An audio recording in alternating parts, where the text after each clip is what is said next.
Welcome to the Three Birds. The Three Birds were initiated by Cozy Deurzen Hill, and that was inspired by the three blokes in a pub. So here we are, the Three Birds tonight, and for reasons that you will soon discover, our episode is called Psychobirds.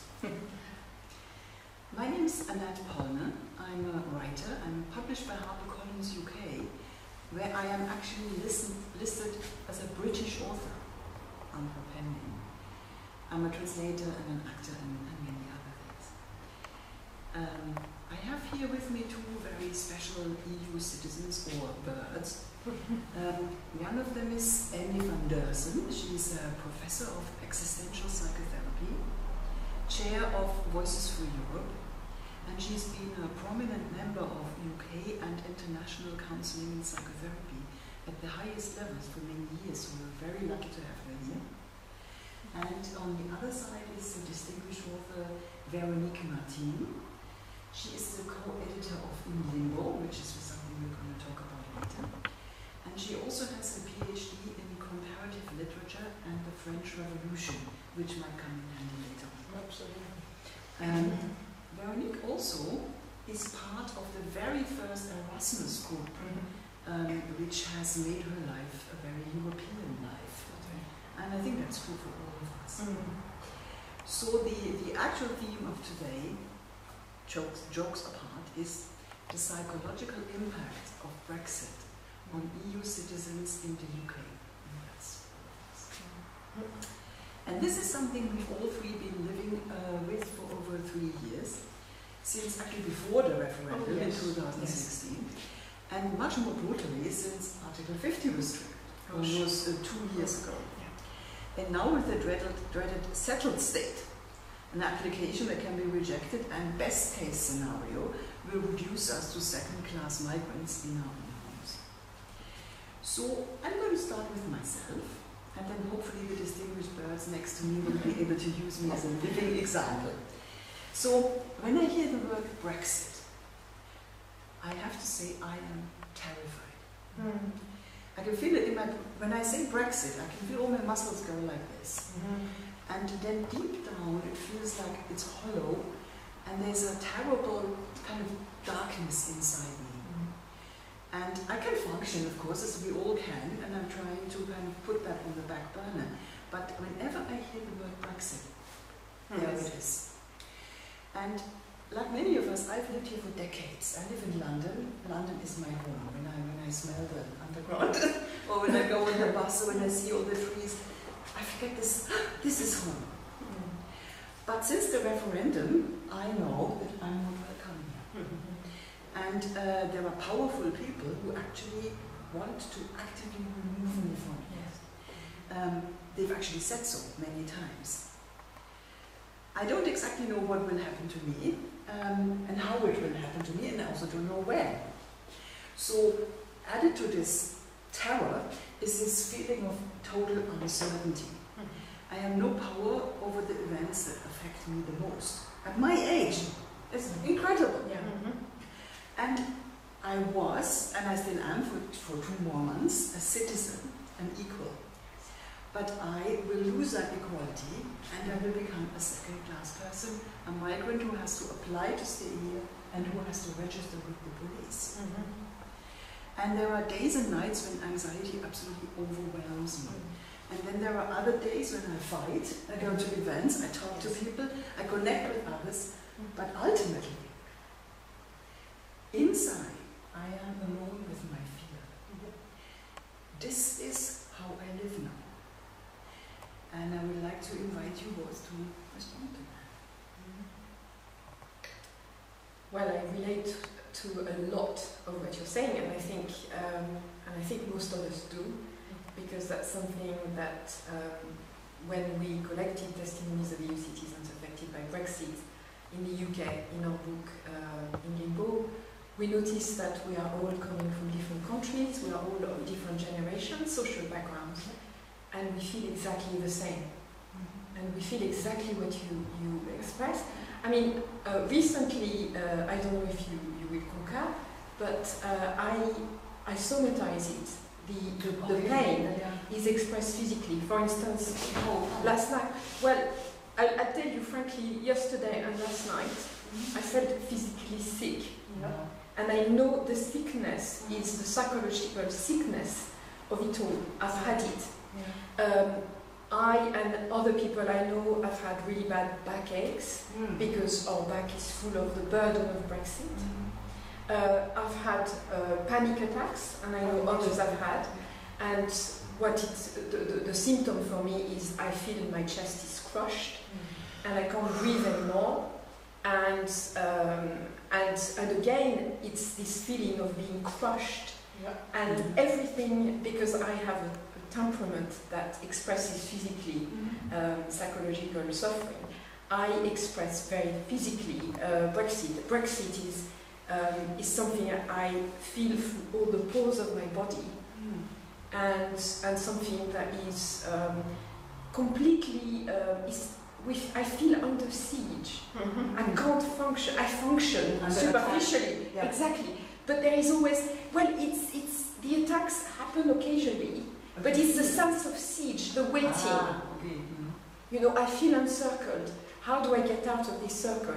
And then you have all the scenarios that happen at night when you can't sleep, in particular. And then you start projecting and visualizing what will it be, and if I go back to France and I can't come back, and if I do this, and if I do...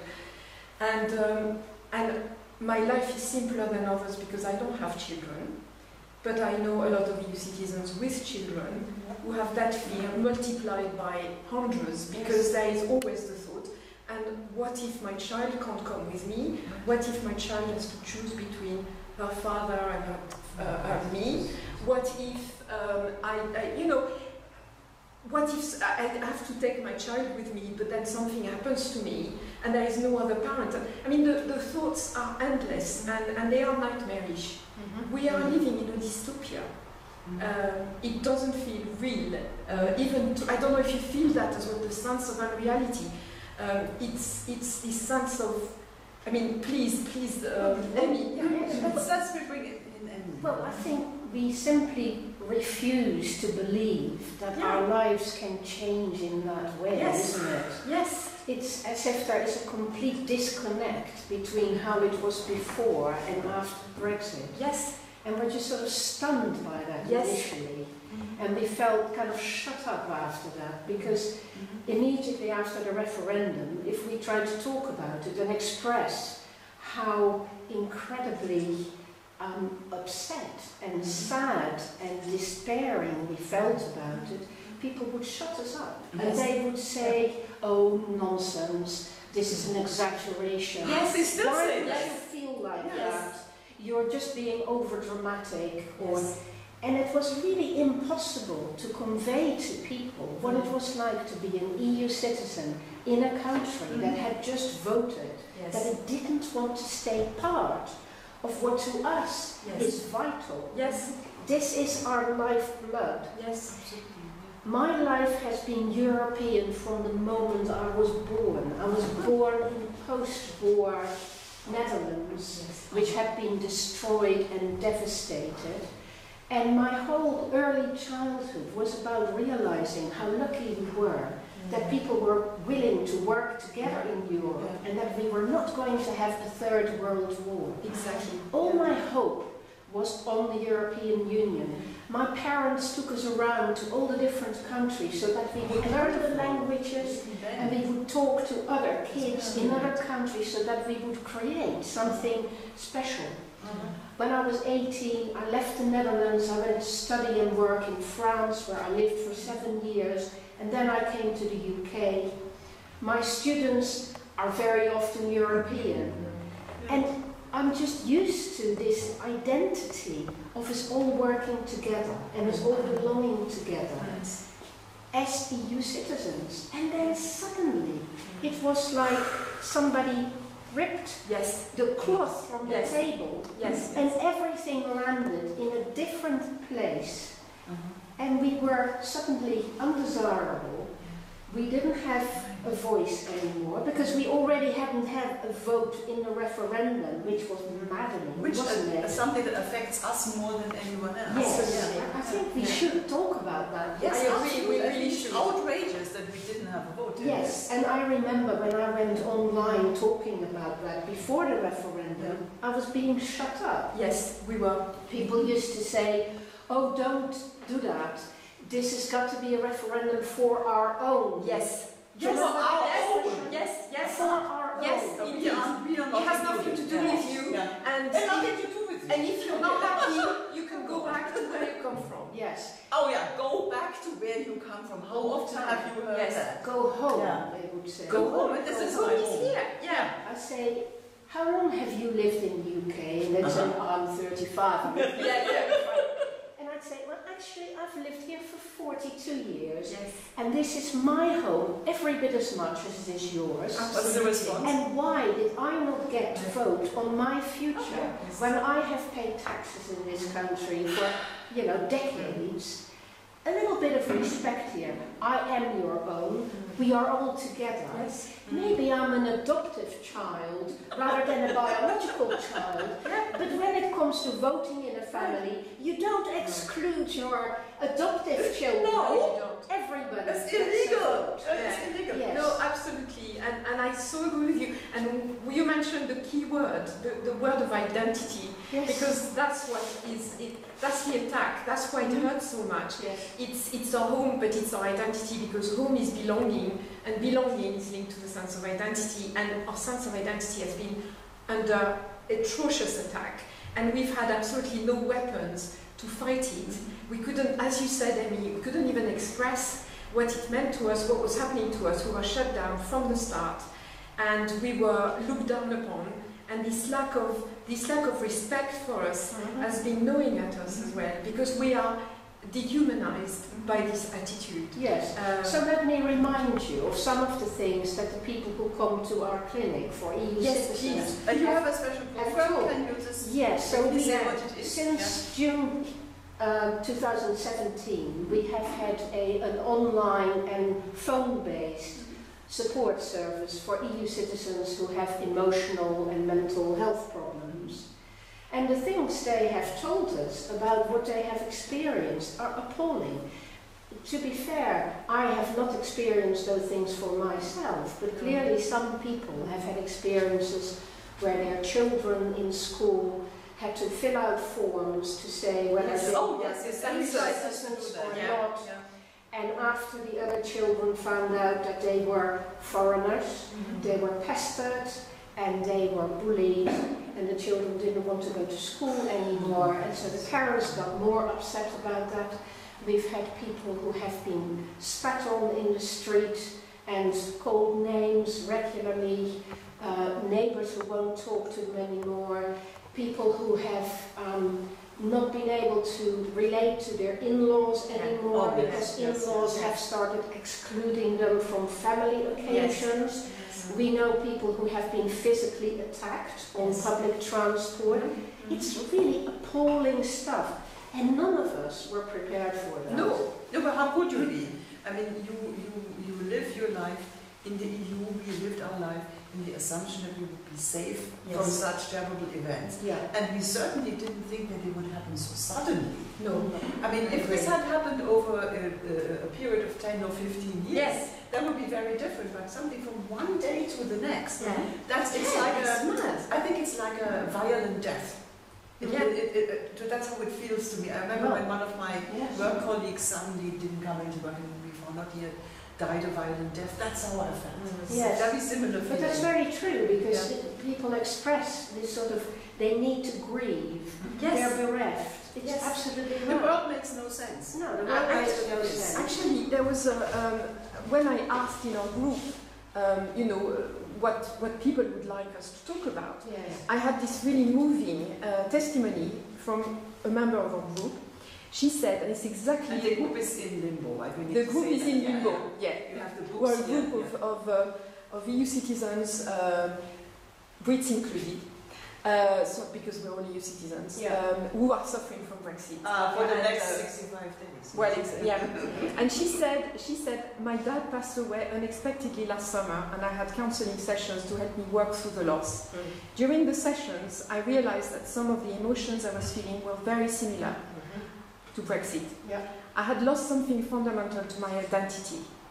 With Brexit, I acquired many labels, from bargaining chip to queue jumper.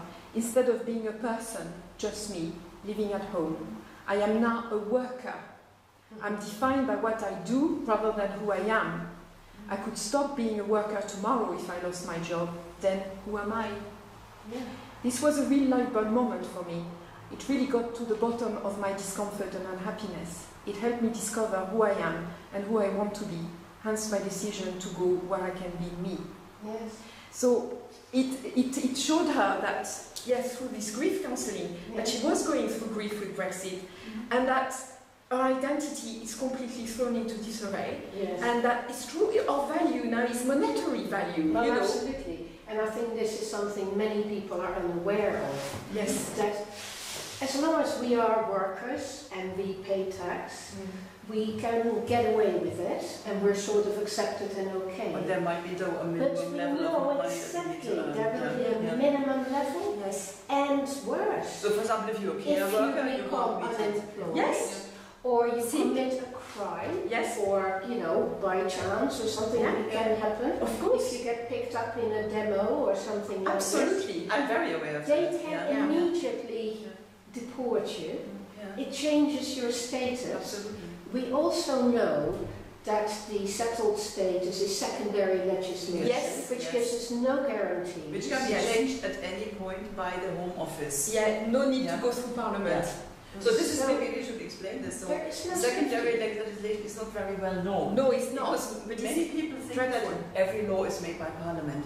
In Britain, at least, this is not the case. The majority of laws Voted called for, secondary legislation, they come under sort of they come together by a law that is passed by Parliament, but the details can be changed at any time by the relevant ministry. Yes. That's what we're talking And I about. think there are a lot of EU citizens who have lost all their trust in the Yes. government Totally. and who fear that even if they get settled status, that next year or in 2 years' time, that may be taken away from them again. Absolutely. Well, it And happened they find before. themselves with nothing.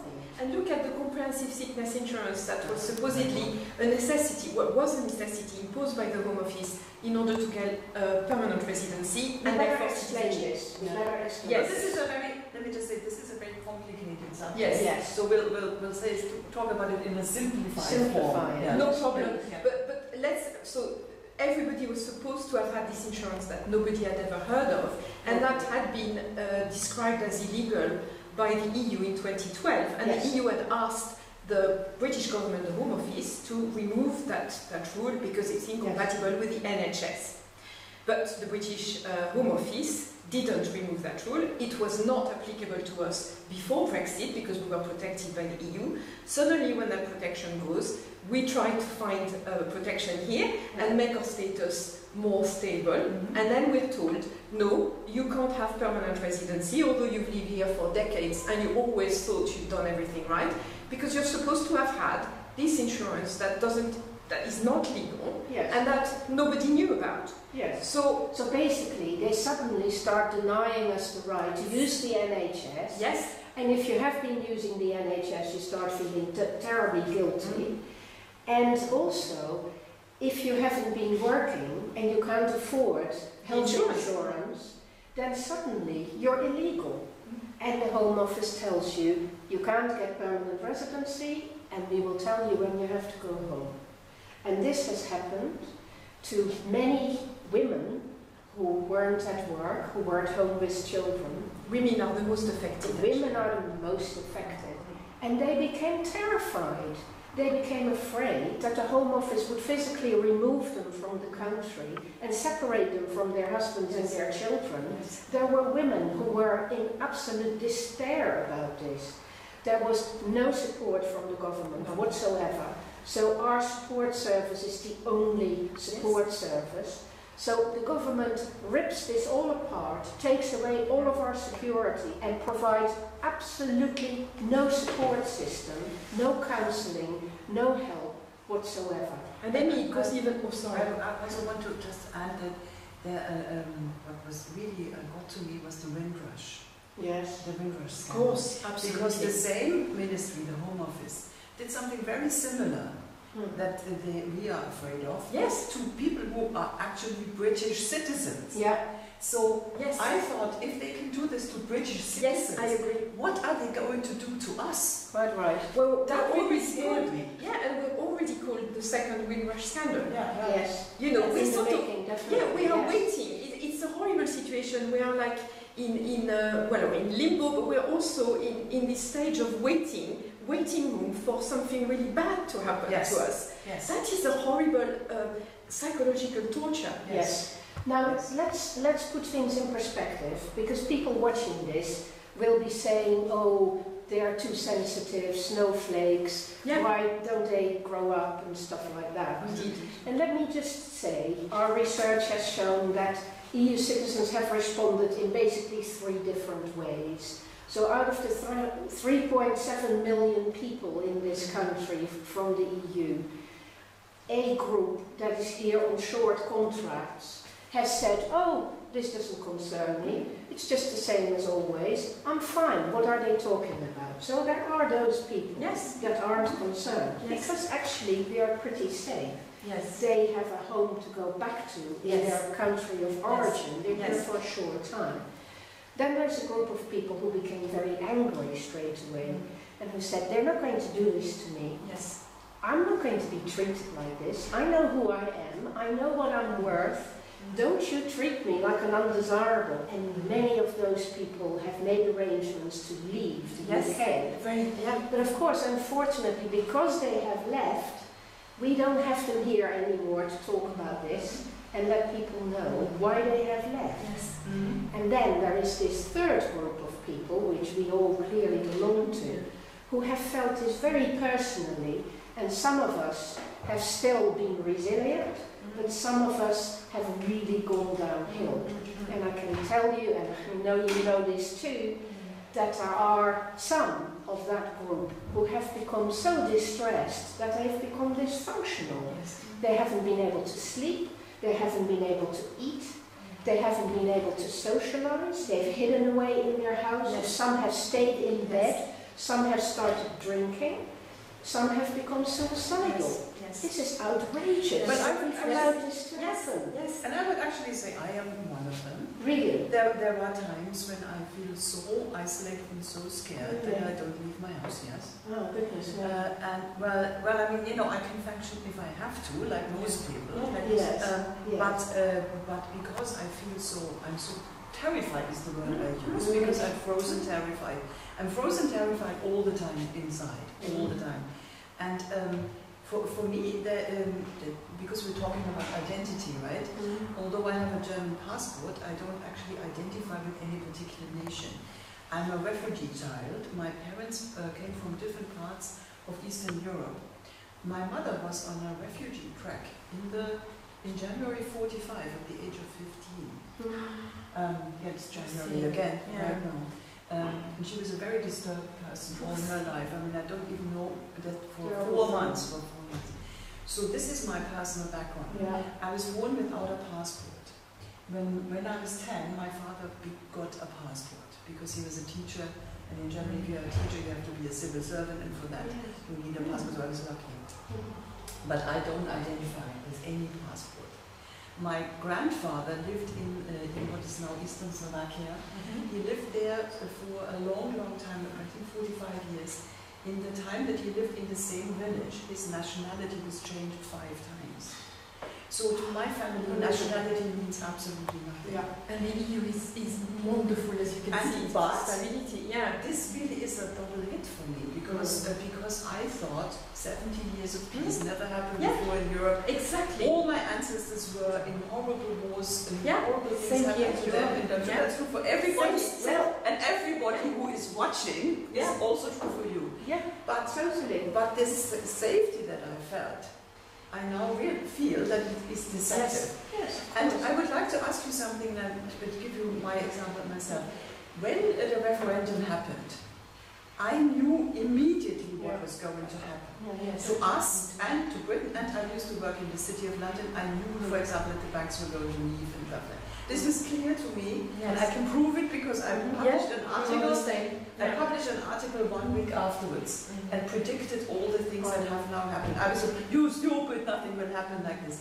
There were many people who were as clear-sighted as I was, but here we are, and every day my worst fears are being confirmed. Same here. That's exactly it. That's how I feel. And the worst case scenario always happens. Because, for instance, the way we've been treated was totally unnecessary. You're right. The Cameron government wanted to give us our rights the day after the referendum, and the only person who objected to it was Theresa May, because of our obsession with the hostile environment and it would immigration. have been very easy. It would have been very easy. All of us have national insurance. Oh, it would have been very easy, and all of us have been... Yeah, that would be the easiest thing. Anyone who has a national insurance number could have registered but not applied. That would have been the easiest thing to do. Well, we should have been offered short-track access. Of course we should. But it did not happen. No, it didn't happen. The opposite happened, actually, because what should have happened is that after Brexit, the rules would have changed. Instead of which, they changed the rules on which we built our lives, the guarantees on which we built our lives, retrospectively, without asking any assent from us, and without talking to us about it. And that's why our life has been completely thrown into limbo. We can't make plans. The present is difficult because the present without the near future is very difficult to live. I mean, we spend our lives projecting. We can't project. How do you do it?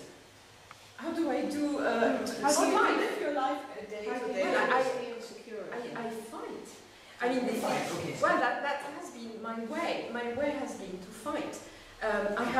I think I still feel very close to the state of childhood, where unfairness is unbearable. Yes. And I've always, and I think, I can see what we are so similar. Yeah, we are very. That's why it's not fair. It's not fair. And when it affects others, I am incensed, and this time it affects others and me, and it's so unfair. It's unfair. It's the opposite of what I thought Britain was. I feared for France. I never feared for Britain. I thought, land of tolerance, land of creativity and openness. Fairness. Fairness. I agree. Did you really think that? I did never really thought that. But yes, you clever thing. I did. I believed in the exceptionalism. It was also the land of diplomacy. Yes. That's the irony too. Yes. But it was the country that was actually very important in building the European Union. It showed people often how to do it and how to do it in a fairer way. And all of that's been lost. But I'm just laughing because in the EU, right, in the EU Commission, they were also afraid of the diplomats from Britain who would be so clever, and now it's turned out they are the opposite. They are. The thing to remember though is that it's a tiny little group of people who are behaving against what are actually British values as well as European values. Yes, I agree. What we need to remember is that we're actually all on the same side. I agree. Because, you know, we have been the canaries in the coal mine, and it has hit us before, you know, the birds in the coal mine. We're the birds. Who have gotten the bad smell straight away and who have felt faint, but we are the warning side, and people should listen. I agree. Because what they're doing to us is also going to be done to all UK citizens. Who are all going to lose their EU citizenship. And their rights. And their rights. They're going to abolish the Human Rights Act as well. That's the first thing they're going to do. No, they've already said so. Yes. Well, it's Can I ask you as well, Emmy? Yes. How are you coping? Well, I started coping well before this. I saw it coming in 2015, and I started applying for my British citizenship. You are so good. From December 2015. I put my application in January 2016, and I thought, oh, I'm that clever, I'm going to get my vote in the referendum. Oh, yes, I didn't.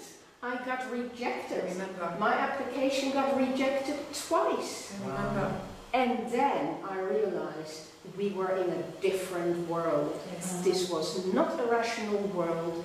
This was Kafkaesque. Totally, it is Kafkaesque. I couldn't understand how they could reject me after having created organizations. British organizations. Yes.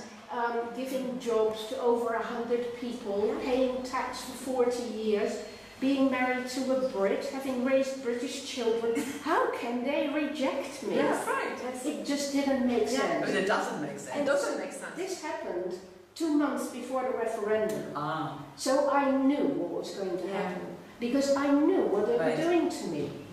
And then I started, like you, fighting and saying, I'm not going to take this lying down. I'm going to stand up. They'll see who they're dealing with here. This is not going to happen to this country that I am joining. You know, I so agree. I felt the same. The first I fought was for the country. Yeah. Because I thought I was safe. Yeah. I hadn't done what you did. Therefore, I thought, I've lived here for 32 years. When I settled down in 87, I asked, what paper do I need? Yeah. Because in France, we need so many papers. And at the French consulate, I'm up to date, I can promise you. So I asked again and again, and they said, nothing. You're at home here, you need nothing. Yeah. Therefore, I was lulled, and at the time they meant it. It was that country. It was that beautiful, trusting, open country. Yeah. But things were changed behind closed doors by Theresa May, and the rights of spouses in particular. I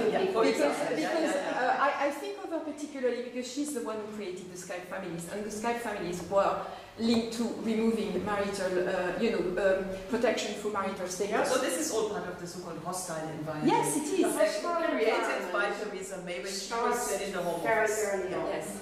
We dealt with it from 2012 onwards. Yeah, that's when she started. Because we had lots of foreign students who suddenly couldn't get their Tier 4 visas anymore because she just changed the rules. Exactly, these were the non-EU students. Yes. And that's secondary law. Yeah.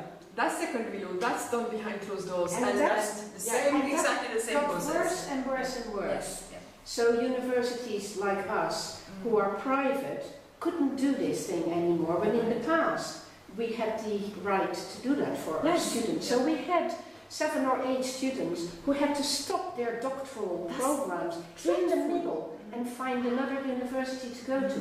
This is when I first contacted my MP, who was Nick Clegg at the time, and asked him to deal with the Home Office and tell them that this was crazy what they were doing. They were destroying higher education by being so xenophobic about our students who didn't intend to live here or take any benefits, who were bringing money into the country. Absolutely. So thank you for telling us all this. So I think let's talk about this fixation of the current British government to reduce what they call immigration. Yes. We are actually not immigrants. We are not we are citizens Yes. exercising our rights. People not know that. I think we should talk about that. We should make that point. As I, in my famous article, so there are two things here. One is the conflation of freedom of movement, migration, and asylum. Yes. These are 3 completely different things. Yes. So asylum is when you are not safe in the country where you have been living, and then you can claim asylum so that another country can keep you safe. Yeah. That's the conditions under refugee status. Yeah. Like me, my parents were both refugees. I know exactly. And also, it's a very sacred and special thing. And I worked in Bangkok for a long time counseling refugees, so I know everything about it. It's a very, very difficult, psychologically also difficult situation. But that's a whole other ballgame. That is one, and I will also say, because I say it wherever I can, that the UK is the country in the EU that takes the fewest refugees. Not in relative terms, in absolute terms. And that is just absolutely scandalous. Scandalous. So this is the asylum. The other one is migration. Yes. Migration is when you go to another country, you live there either temporarily or permanently, but you are not a refugee. So you're not persecuted in your country of origin. Migration is a normal thing that happens all the time. And that has happened throughout human history. Absolutely. That's why we have the world we have, thanks to migration. And migration only really became a big deal when the nation state was introduced. Yes. Before the nation state, in Europe, people walked around everywhere and settled everywhere. And traveled really easily. So this is quite a new thing. Yes. But the newest child on the block is freedom of movement. Absolutely. I love freedom of movement, particularly with my background, but for everybody, because suddenly I have a country that is 30 countries big. A whole continent is, I am a citizen. I love saying I am a citizen. I know in France this is a big deal. I am a citizen. And I am not a migrant, I am a citizen. Now what is freedom of movement? Freedom of movement is a new concept. Yes. It has never existed before. It is a transnational concept. Yes. It means that we, all of us, and you, as you're watching, if you're an EU citizen, are no longer just a citizen of one country. We have another citizenship in 30 other countries, and it is a real citizenship. You can take a job, you don't have to ask anyone for permission. It can be a part-time job or a full-time job. You can start a business, you can retire, you can get health benefits, you can do many, you can send your children to school. You can fall in love and live there with the love you've met. Absolutely. That is extraordinary. Whereas now, it's going to be impossible to do that. Yes. And even the people who have married in that way find themselves in dire straits. Yes. The reason why all these three have been conflated in Britain is so that we are all reduced to the worst possible status. Everybody is reduced to the status of an asylum seeker. That is the idea behind it. And the Windrush people were also reduced to the status of an asylum seeker, although they are British citizens. I know, which is not. I think personally, it's the otherness. We are othered. We are no longer part of society. We are the other one, the other. And the other is looked at with suspicion and fear. Other becomes dehumanized. Exactly. And demonized as dangerous and less than you. When you're the other is less than you. And I love going up to British people and saying, I'm your equal. You would be astonished at the aggressive results I get from saying from some people. Let's be careful not everybody at all. Because, dear people, we do know that there are many British citizens who actually love EU citizens and who claim their own status as EU citizens. Yes. And we are not talking about you. We don't mean you. And you are actually what made Britain so attractive to us. Yes. Because you had the dominating narrative, and that narrative was so beautiful that it lured us away from our beautiful countries. Because we all come from really beautiful countries as well. And we love Britain. And we love Britain. And we love Britain passionately.